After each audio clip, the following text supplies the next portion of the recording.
1937年，美國明尼蘇達州奧薩奧斯汀市世界地罐 Zappy 午餐肉正式落生產線，時至今日，呢款方方正正嘅肉食罐頭，全球累計銷量已經突破90億罐。如果將所有罐頭頭尾相連，其長度足以環繞地球赤道整整5圈。就算運輸全程以每小時60公里嘅速度唔停咁行，都要整12日半先至行得完。呢段用罐頭鋪成嘅環球之路，平均計落，每秒就有將近10罐午餐肉被世界各地嘅數顯下打開。呢個數字背後係近100年來人類飲食史上最不可思議嘅工業傳奇，好多人都難以想象呢款誕生於大蕭條時代嘅廉價應急食品，喺韓國早已躍升為節日期間嘅高檔伴手禮。普通家庭年均消費超過10罐，每逢中秋春節，首爾同釜山嘅超市貨架上隨處可見精緻禮盒，Yes 錦絲帶包裹住成盒午餐肉，搭埋進口橄欖油、高檔調味醬、精選紫菜成套賣，包裝華麗，送禮體面十足，價錢亦隨之翻上幾倍。最貴嘅禮盒甚至賣到過100美元，橫跨大洋。夏威夷嘅麥當勞至今保留住一道跨越半個幾世紀嘅經典餐品——午餐肉蛋早餐。金黃流心嘅煎蛋配厚切午餐肉夾，喺焗到微焦嘅飯酒入面，外層裹上脆口嘅紫菜，係當地幾代夏威夷人共同擁有嘅味覺記憶。由太平洋島國清晨嘅早餐鋪，到東亞家庭節日嘅團圓餐桌，再到無數經典電影同熱門電視劇嘅鏡頭特寫入面，呢一抹標誌性嘅粉紅色無處不在，幾乎成為流行文化中不可忽視嘅視覺符號。就連荷里活動作巨星史泰龍都曾經公開回憶，當年喺軍營服役期間，午餐肉係陪伴佢度過漫長軍旅歲月嘅重要口糧。嗰一方細細嘅肉塊，承載住無數士兵對家與溫暖嘅嬌軟念想。唔使雪藏，開罐即食，室溫存放最長可達5年之久。掀開嗰層輕薄嘅金屬罐蓋，一股夾雜住肉香同油脂氣息嘅獨特風味便陸面而來，瞬間激活鼻腔深處嘅食環記憶。統一規整嘅長方體外形，穩定不變嘅粉嫩肉質，高度一致嘅鹹香風味，呢3大品質標欄喺呢間有近100年歷史嘅工廠堅守至今嘅嚴苛標準，近乎執拗咁貫穿咗每一道生產工序。由生豬入場檢疫到成品罐頭封裝出庫，每一批原料都要經歷數10道精密而複雜嘅工序，最終被送入達50攝氏度高溫高壓嘅環境中，完成鐵底滅菌。一場源自經濟危機嘅食品創新，就咁樣一步步演化成直撞全球嘅工業肉食奇觀。而要真正理解呢罐肉嘅來龍去脈，故事仲要由20世紀30年代嘅美國講起。嗰一段歲月，至今仍令無數經歷過佢嘅人刻骨銘心。史稱經濟大蕭條，全美失業率飆升至港人嘅25，4個成年人中就有1個冇工做。城市街頭排起望唔到盡頭嘅救濟隊伍，公園同空地上一夜之間冒出咗用鐵皮木條同舊報紙搭起嘅簡陋棚屋，成千上萬嘅家庭就此流離失所。對於嗰個時代嘅普通百姓嚟講，新鮮肉食由日常餐桌嘅必需品，一夜之間變成遙不可及嘅奢侈品。好多人甚至成個年都離唔到一啖真正嘅肉類。就喺呢片經濟寒冬嘅陰霾中，何美爾食品公司嘅經營者卻將目光投向咗一個長期被主流市場忽視嘅豬肉部位——豬肩肉。傳統嘅屠宰流程入面，呢塊肉因為肥瘦嚴重交錯、紋理唔規整，極難切出冷清靚仔嘅肉片，長年被視作廉價下欄，大部分只能囊碎加工成價格低廉嘅飼料，利潤微薄到幾乎可以忽略不計。然而，何美爾嘅管理層卻從中睇到一個大膽而簡複性嘅構想：如果將豬肉鐵底切碎，搭配香料充分攪拌均勻，再填入密封嘅金屬罐中，依靠高溫高壓完成鐵底嘅滅菌處理，可唔可以令原本極易腐敗嘅鮮肉轉化成一種可以長期存放、隨手取用、隨時補充蛋白質嘅穩定口糧？1937年，第一代午餐肉就咁樣誕生咗。當時冇任何人預料到，呢一罐看似平平無奇嘅粉紅色肉罐頭，會喺隨後爆發嘅第2次世界大戰中滋養數以百萬計嘅盟軍士兵，並在此後數十年間永久重塑咗全球食品工業嘅格局。何美爾公司至今從未完整對外公開全部配方細節，呢份傳承咗將近1個世紀嘅秘方，仍然緊鎖喺明尼蘇達州總部最深處嘅夾萬入面，隱藏住現代罐頭肉製品最核心、最不可複製嘅工業密碼。午餐肉嘅旅程起點並唔喺工廠立明嘅生產線上，而要追溯到遍佈美國中西部廣發平原嘅合作養豬場。企業對生豬嘅飼養週期、豬舍環境衛生、飼料營養搭配等環節設立咗一整套嚴苛到極嘅標準，管控力度甚至遠遠超過好多面向長者嘅安老院舍。所有被送入廠區嘅生豬必須先經過一套在業內被氣稱為程序體檢嘅檢疫流程。專職獸醫會逐一核查每一頭豬嘅身體狀況同精神狀態，重點監測生豬體內嘅應激激素水平。背後嘅道理非常現實，如果一隻豬喺屠宰前長期處於恐慌、緊張同高度不安嘅狀態，肌肉組織中嘅糖原就會被大量消耗，肉質會迅速裂變，加工出嚟嘅午餐肉唔止色澤暗淡、口感乾柴硬穩，仲會附帶一股揮之不去嘅腥酵氣味，嚴重破壞成品品質。換句話講，一罐午餐肉到底好唔好食，喺生豬活生生運抵工廠大門之前，就已經埋下咗不可逆轉嘅伏筆。通過重重檢疫關卡嘅生豬被送入車間後，大型自動化設備開始運轉，精準剔除全部骨骼同多餘嘅脂肪組織，經典配方者精選兩類肉源進行搭配。肥瘦適中嘅豬前腿肉負責提供恰到好處嘅脂肪香氣，精瘦結實嘅火腿肉則貢獻醇厚濃郁嘅瘦肉風味。兩者之間嘅配比經過無數次反覆調試，先至最終固定落嚟，確保好咗成品結實彈牙、久煮不散。原料被講成粗化粒狀嘅肉餡後，按固定批次進行分隔，每一批重量被精準鎖定喺454公斤。呢個數字如同工廠代代相傳嘅黃金配方常數，依靠毫不妥協嘅穩定配比，確保好你喺世界任何一個角落買到嘅每一罐午餐肉，打開之後嘅色澤、口感同香氣都高度統一，毫無偏差。無論你身處紐約、東京定係首爾，舌尖觸碰到嘅嗰一抹鹹香，都如同複製貼上咁精準。鋼製完成嘅肉源被迅速送入巨型工業攪拌機，成條生產線上最核心、最考驗技術精度嘅關鍵環節就咁啟動。工作人員依照嚴苛嘅順序，將核心原料逐一投入。首先倒入糠嘅係大塊碎冰，呢個係一個充滿工業巧思嘅精妙設計。攪拌機以極高嘅轉速持續運轉，刀片與肉餡之間不斷產生劇烈嘅摩擦熱量。溫度一旦過快升高，肉類蛋白嘅缺角就會遭到不可逆嘅破壞，最終成品會鬆散、無力、缺乏彈性。碎冰嘅存在，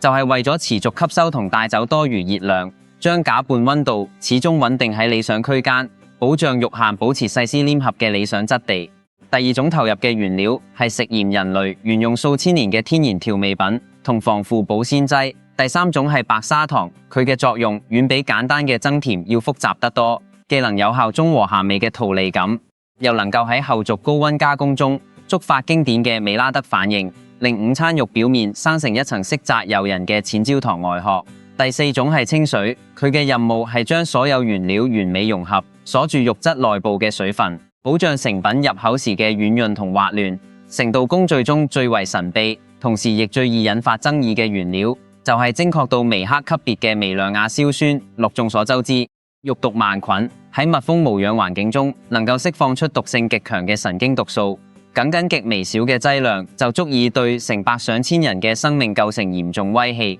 而罐頭內部恰恰係完美嘅密封厭氧環境，極度適合呢類致命細菌滋生繁殖。